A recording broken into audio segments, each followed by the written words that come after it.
దేవునికి మహిమ కలుగును గాక. లేఖనాల ద్వారా దేవుడు మాట్లాడుచున్నాడు చూడండి.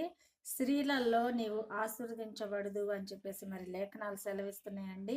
మరి ఎటువంటి స్త్రీ మరి ఆశీర్వదించబడతదని చెప్పేసి మరి లేఖనాలు సెలవిస్తున్నప్పుడు, మరి జ్ఞానవంతురాలు తన గృహము కట్టుకొనును, మూఢురాలు తన చేతులతో తానే పాడు చేసుకును అని మరి లేఖనాలు సెలవిస్తుండగా, జ్ఞానము చేత మన కుటుంబాలను మనం కట్టుకుంటున్నామా? ఆ కుటుంబమే ఆశీర్వదించబడినట్లుగాని లేఖనాలు తెలియపరుస్తున్నాయండి. దేవుని చేత ఆశీర్వదించబడిన కుటుంబం ఎప్పుడైనా హెచ్చించబడతది, బలపరచబడతది అని చెప్పేసి మరి లేఖనాలు సెలవిస్తున్నాయి. దేవుడు కూడా మరి మాట్లాడుచున్నాడు.